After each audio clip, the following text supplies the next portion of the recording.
Salam budaya Sobat Budaya. Sobat Budaya, pada seri Magis Keris yang kedua ini saya ingin menjelaskan tentang induksi ilmu kesaktian para empu zaman dahulu. Induksi itu diasma, jadi diinduksikan ilmunya itu ke bilah keris. Kita komunitas penggemar keris tidak akan bisa melepas dari misteri di balik keris. Bagaimanapun fetisisme atau kepercayaan terhadap adanya kekuatan sakti dalam sebuah benda adalah karena memang sesuatu itu ada dan sudah mentradisi menjadi fetisisme antropologis di Nusantara.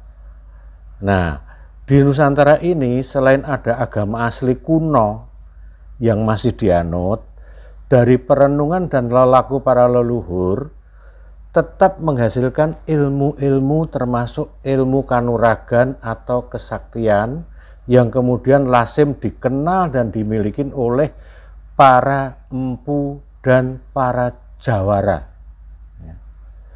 Para empu keris ini sebagian besar tidak menghasilkan karya yang bagus karena lebih mementingkan kekuatan tuah, dan mungkin memang mereka bukan seniman keris ya. Bahkan karya mereka merupakan karya yang unik dalam bentuk jimatan. Jadi ada sebutan keris berbentuk unik yang disebut bentuk jimatan atau untuk jimat. Nah, karya jimatan ini memang dianggap kurang bagus dalam arti tidak memenuhi standar seni perkerisan atau termasuk tidak pakem. Maka keris-keris karya mereka sering disebut sebagai karya dari empu njaba. Artinya keris itu dibuat bukan oleh empu keraton, jadi empu njaba. Nah, saya bahas salah satu ilmu yang cukup dikenal yaitu ajian gembolo geni. Ya, ajian gembolo geni ini dikuasai oleh empu ya, kemudian diinduksikan pada keris. Ya, jadi ajian gembolo geni itu nunten gembolo geni. Hong prayogoniro sang yang geni teka wetan aputih rupane opo pakaryaning geni angleburo loro raga loro geng loro wigena tujuh teluh tarak nyono buduk edan sam aprambuyan wus lebur dening geni seka wetan.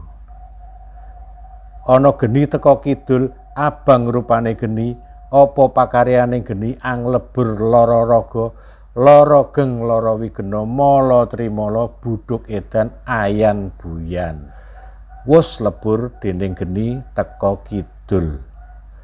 Ana geni teka kulon akuning rupaning geni apa pakaryaning geni anglebur loro raga tujuh teluh tarak nyono buduk edan sam aprambuyan wus lebur dening geni teka kulon. Ana geni teka lor ireng rupane geni apa pakaryaning geni anglebur loro raga tujuh teluh tarak nyono buduk edan sam aprambuyan wus lebur dening geni teka lor. Ana geni teka tengah lelima rupaning geni anglebur loro raga tujuh teluh tarak nyono buduk edan sam aprambuyan wus lebur dening geni teka tengah.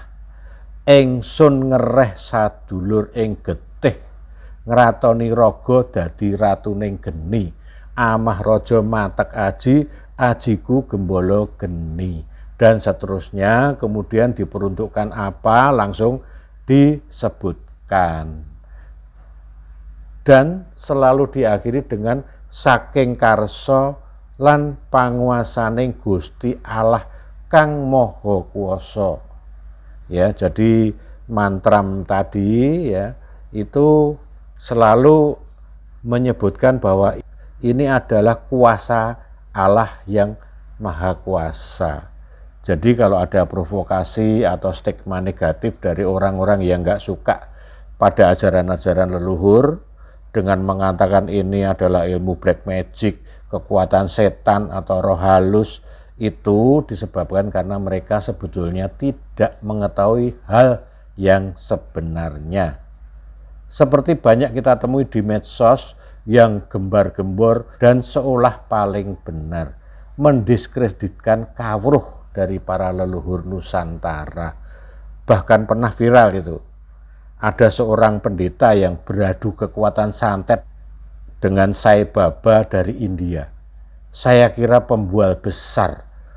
Jika Sai Baba bisa atau mau dibayar untuk mencatat orang, itu hal yang bohong. Pengalaman untuk menemui Sai Baba saja sangatlah sulit. Apalagi dengan maksud yang tidak baik. Kita waktu itu saat ingin bertemu saja seperti diseleksi alam. Yang terpilih bisa bertemu, itu biasanya hatinya bersih. Nah, orang Jawa bilang kita diayai dhisik, jadi disaring dulu, baru bisa berada di hadapan Sai Baba. Beginilah sebetulnya. Begitulah, saya tidak lanjutkan ke hal ini. Apa yang saya utarakan ini hanya sebagai ilustrasi saja bahwa tidak ada yang disebut ini black magic. Ya. Jadi ilmu gembolo geni merupakan suatu bentuk ilmu kanuragan yang dimiliki oleh para pendekar atau penggemar ilmu kanuragan. Apabila diartikan ke dalam bahasa Indonesia, kata geni berarti api. Maka sesuai dengan nama ajiannya, pemilik ilmu gembolo geni dapat diibaratkan sebagai penggembala api yang mampu membakar bangsa jin, roh jahat, atau manusia yang memiliki watak angkara murka. Memadamkan hawa panas pertengkaran, kerusuhan massal, tawuran, dan semacamnya, bisa menggiring massa dalam kerusuhan yang sedang mengamuk untuk bisa menyingkir atau bubar.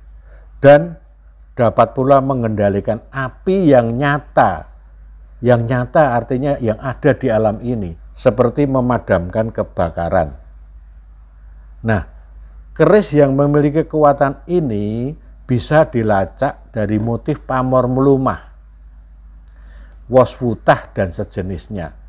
Namun dalam bentuk grafis yang terselip di sor-soran atau di tengah-tengah motif pamor yang berupa garis-garis grafis pada keris yang sulit atau tidak terbaca oleh yang menghayati keris itu. Bandara Pangeran Haryo Somodiningrat, sesepuh yang dikenal sebagai ahli esoteri, cucu Susuhunan Pakubuwono ke-10, mengatakan bahwa menguasai metode aksara tali rasa, jadi membaca apa yang tergurat pada pamor sebagai aksara tali rasa, itu merupakan satu membaca alur grafis pada benda-benda sakral, keris, urat kayu, ya. Maka kita bisa mengetahui itu isyarat Tuhan. Guratan grafis itu merupakan pesan Tuhan melalui perantaranya, yaitu tangan-tangan Sang Empu. Ini bukan klenik, tetapi suatu ketika akan menjadi satu pengetahuan yang saintifik.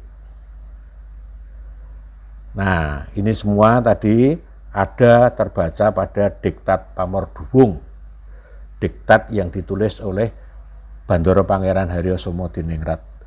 Nah, dari garis-garis grafis aksara tali rasa itu, seseorang bisa mendapatkan informasi, yaitu informasi tentang kekuatan atau daya yang terkandung pada sebilah keris.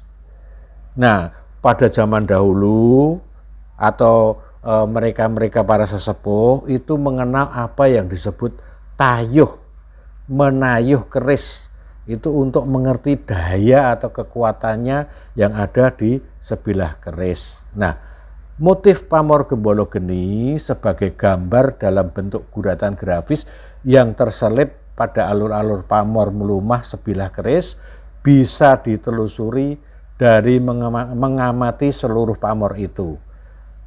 Seperti pada gambar ini ya, itu adalah pamor pada bilah keris yang memperlihatkan pamor keris telogo membeng.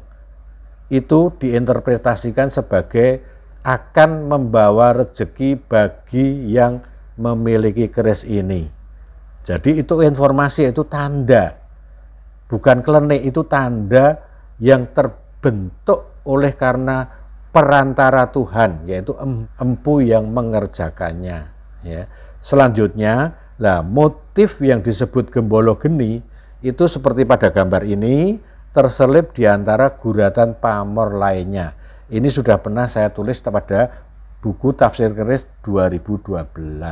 Kemudian keris yang memiliki satu motif pamor gembolo geni ini itu bisa seperti apa yang saya wujudkan dalam video, namun video ini sebetulnya trik ya, jadi trik kamera. Karena keris cungpet atau keris yang bisa mematikan api tidak bisa didemonstrasikan. Jadi kalau ada orang mendemonstrasikan keris bisa mematikan api, itu tidak ada, tidak mungkin. Karena ini saya kasih tahu, karena ilmu ini akan keluar kekuatannya ketika kita dalam kesadaran rendah. Misalnya gemetar, ketakutan, dan bingung ya. Itu makanya kalau misalnya di depan rumah ada kebakaran, kita saking bingung itu kita hunus ya, kita hunus keris, set akan mati api itu. Jadi keluar karena kondisi kesadaran kita agak rendah. Jadi tidak bisa didemonstrasikan. Jadi itu tadi adalah hanya trik kamera saja. Nah, begitulah tentang keris yang dikelompokkan oleh Suarsono Lumintu sebagai keris ajaib yang sebetulnya adalah merupakan hasil induksi dari sang empu. Kemudian bagaimana cara menginduksikan ilmu itu ke sebilah keris? Nah, saya akan membahas pada magis keris yang ketiga. Saya sudahi dulu. Salam budaya. Rahayu, rahayu, rahayu.